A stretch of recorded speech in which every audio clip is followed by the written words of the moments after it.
A billionaire walked into his home and finds his pregnant wife crying. What he discovered next will leave you in tears. Hello, welcome and welcome back. Remember to hit the like button and subscribe for more uplifting stories. Now, sit tight, relax, and enjoy. The Whitman residence stood tall like a palace carved out of glass and stone. Iron gates opened onto a driveway lined with glowing street lamps and palm trees swaying in the night breeze. From the outside, it was flawless, a symbol of wealth and legacy. But once Daniel stepped through the front doors that evening, the silence inside pressed against him like a weight. He let his suitcase drop on the polished marble floor. The sound carried through the vast hallway, bouncing off walls adorned with golden-framed art. His shoulders eased slightly as he loosened his tie. His routine after long days spent in offices where decisions worth millions were signed away with a stroke of his pen. But tonight was different. The house was too quiet. No faint music from the grand piano. No low hum of a television in the lounge. Not even the gentle laughter of his young wife. His eyes caught a scarf lying across a velvet chair in the living room. Soft lilac with tiny beads stitched along its edges. He lifted it, the familiar scent drifting into his chest, warm vanilla mixed with cardamom. The fragrance always clung to Moren. For a moment, he smiled, but his hand froze when he noticed the fabric was twisted tight, knotted like it had been clenched in fists of fear. He dropped the scarf gently, his feet carrying him down the long corridor. The echo of his shoes tapped in rhythm against marble floors until he reached the nursery door. It was half open, the glow of a small lamp spilling out. Inside, Moren sat on the floor, her back against the wall, her arm curled around her belly protectively, while her other hand covered her face. Her shoulders shook in quiet sobs. Daniel's chest tightened, his voice coming out low, almost broken. Moren, she startled, wiping at her eyes quickly, but the makeup couldn't hide it. A bruise shadowed her jaw, the purple just beginning to spread. I slipped, she whispered before he could speak. It's nothing. Don't worry. Daniel sank to his knees beside her, reaching for her hand. She let him hold it, but her fingers were cold, trembling, stiff against his palm as though they feared to rest in his. From the open window, voices floated in. 2 staff working in the garden. Their whispers slipped into the nursery like secrets not meant for him. Poor madam, one said softly. She doesn't laugh anymore, the other replied. But don't say too much. Madam Grace walks these grounds too often. Trouble comes when she hears things. Daniel froze. The words dug into him like grit in his throat. He wanted to stand up. Storm outside demand the truth, but Moren's silence spoke louder. She avoided his eyes, her lips pressed shut as if locked. He helped her to her feet, guided her gently to the master bedroom. She lay down without protest, but turned her back to him, staring at the wall instead of his face. Daniel sat in a chair at her bedside. His hands gripped the leather armrest so tightly that the material creaked. His gaze lifted slowly to the corner of the ceiling where a small dome-shaped camera blinked faintly. He had installed those cameras months ago, not for suspicion, but for security, almost an afterthought. Tonight, for the first time, he wondered what they had witnessed while he was away. But he didn't move, not yet. He sat in silence, listening to the uneven rhythm of Moren's breathing, his heart sinking under a realization he could no longer ignore. Something had poisoned the air inside this perfect house. The next morning, pale light stretched across the kitchen. The house went through its routines as if on autopilot. The kettle whistled, the toaster clicked, dishes clinked faintly, but none of it felt normal. Moren stood at the counter, carefully buttering slices of bread she never touched. Her movements were slow, as though her body feared its own shadow. When the butter knife grazed the tender skin of her wrist, she flinched. Just a flicker, but Daniel noticed. He snapped his laptop shut on the dining table. The sound cracked through the stillness like a whip. Did you sleep at all? He asked. She nodded too quickly. Will you rest after breakfast? Another nod, her eyes cast downward, lips sealed. Each answer felt like a rehearsed line. From outside, two gardeners walked past the window. Their voices carried in low tones, trying to sound casual. "Madam used to laugh in this garden. It's been weeks, but who can say anything?" Their words slid under Daniel's skin like a blade.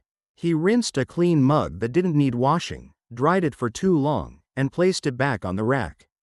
Stillness pressed on his chest. He rose, excused himself, and walked toward his study. Behind the closed door, the air shifted, his hands braced on the desk.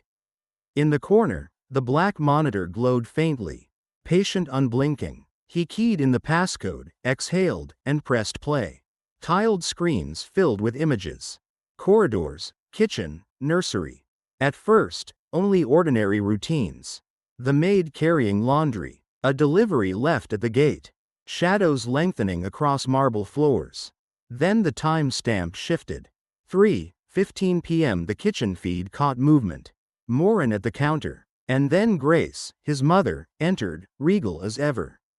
Pearl earrings, stiff posture, every step precise. She didn't look up. She didn't care who might be watching. Daniel's stomach knotted as he leaned forward. The first moment seemed like conversation, a calm exchange of words he couldn't hear. Then Grace's chin tilted downward, her eyes narrowing with disdain. Moren's shoulders shrank. Grace's hand sliced the air with sharp gestures. And then it happened. Grace gripped Moren's arm, yanking her back against the counter. Moren winced, clutching her belly for support. Daniel's teeth ground so hard his jaw ached. He rewound, watched again, slower this time. His chest burned with fury. Further footage showed Grace standing in the nursery doorway, arms folded, gaze hard. Her lips moved, forming words Daniel could guess without sound. "You don't belong here." The next clip cut deeper. Grace blocking Moren's path, lips shaping a sentence like a verdict. Then sudden, a slap. Moren staggered but steadied herself, blinking back tears that never reached sound. Daniel froze the screen. His mother's hand hovered midair. His wife's face twisted in quiet pain. Voices passed faintly outside his study door. Two maids whispering as they hurried by. "She's hiding her cheek again."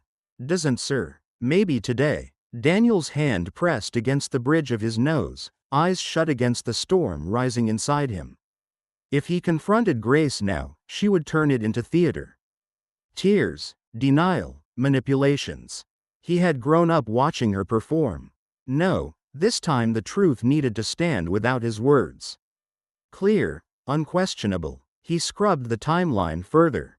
More visits, more escalation, a pattern that dug into his chest like claws.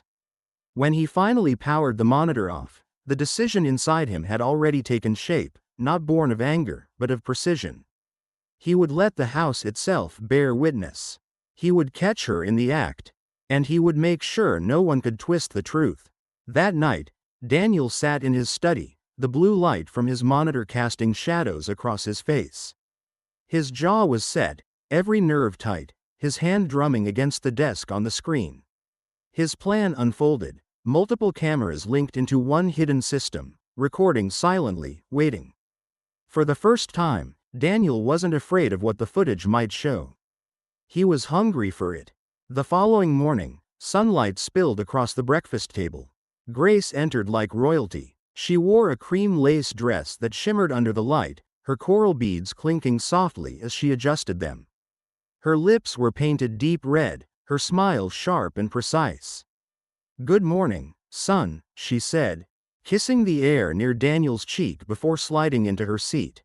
Daniel responded with a tight nod. His gaze flicked to Moren, who sat opposite.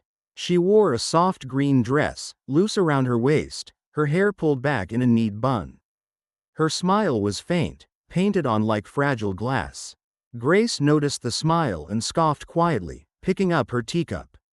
Moren whispered, "Good morning, Mama Grace." Grace's eyes cut toward her, sharp as blades. The room froze. Even the housemaids at the far end of the dining area still hands hovering mid-motion. Daniel cleared his throat, breaking the silence. "Mother, I'll be working from home today. Meetings online." Grace arched a brow, unimpressed. "You at home?" Since when does the boardroom come to the dining table? Daniel forced a smile. Since today? He lifted his cup slowly, hiding the flicker of satisfaction in his eyes. The trap had been set. Hours later, the house grew quiet again. Daniel stayed in his study. Cameras recording every feed live. He didn't have to wait long.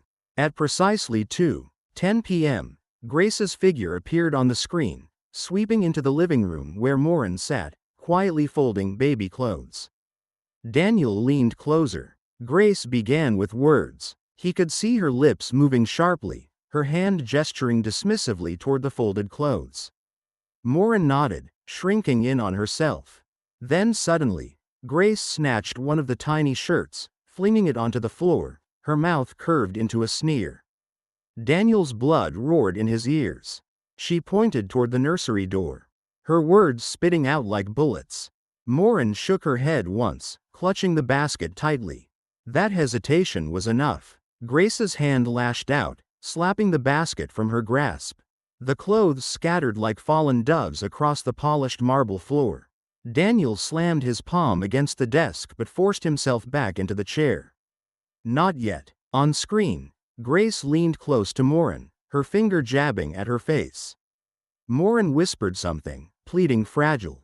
Grace's response was a backhand slap that sent Moren stumbling against the arm of the sofa. This time, Daniel didn't just watch. He hit a button under his desk. The cameras shifted, angles widened, audio clicked on. Every hidden lens in that room now captured everything with crystal clarity. The confrontation escalated quickly. Moren tried to step away, her hands shielding her belly. Grace blocked her path, shouting words now audible. "You will never be enough for my son. Do you hear me? Never. You think because you carry his child, you belong here? You are nothing but a mistake. He will regret." Moren's sobs filled the room. Her knees buckled as she sank to the floor, whispering, "Please, please. I've done nothing to deserve this."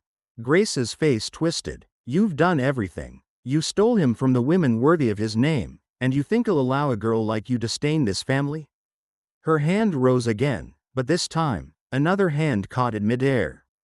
Daniel. The doors had flown open without warning, his steps silent until that moment. His grip locked around his mother's wrist like steel. "Enough," he said, voice trembling with fury. Grace's eyes widened. She tried to twist free, but Daniel's hold was firm. "You've been watching?" she asked, disbelief cutting through her tone. Daniel's jaw clenched. "Not just watching, recording." Her face drained of color. Behind him, two uniformed officers stepped into the room, summoned minutes before. Their presence filled the silence with authority. Grace's eyes darted between her son, the cameras blinking red in the corners, and the officers waiting calmly. This is madness," she stammered. "Daniel, you don't understand." Daniel's voice broke, roar with betrayal. "I understand more than I ever wanted to. I saw it all. Every word, every slap, every time you made her fear the walls of her own home." Grace shook her head violently, her beads rattling with the motion. "No, you would destroy your own mother's name. For her." Daniel stepped closer, his eyes burning. "For my wife, for my child, for the family you just tried to break apart." Moren's sobs echoed softly as she curled against the sofa, trembling. The sound of metal cuffs clicking shut rang through the mansion like thunder. Grace gasped, twisting, her pride crumbling. "You can't do this to me, Daniel. I am your mother." Daniel's voice was calm now, steady as stone. "And I am her husband." The staff gathered silently in the hallway, watching as Grace was led out. Some covered their mouths in shock. Others exchanged looks heavy with relief. The whispers that had haunted the corridors finally had proof. Daniel crossed the room, kneeling before Moren, his hand brushed gently against her cheek, where the faint bruise had begun to darken again. "I should have seen sooner," he whispered. Her eyes closed, fresh tears slipping free, but her voice was soft. "You see now, that's enough." Daniel kissed her forehead, pulling her close as the weight of the house shifted. For the first time in months, the silence was no longer heavy. It was healing. If you enjoyed this story, Don't forget to give it a like and subscribe for more inspiring and emotional journeys. Tell us in the comments where you're watching from. We treasured every message from you. Until we return, stay kind, stay hopeful, and stay with us.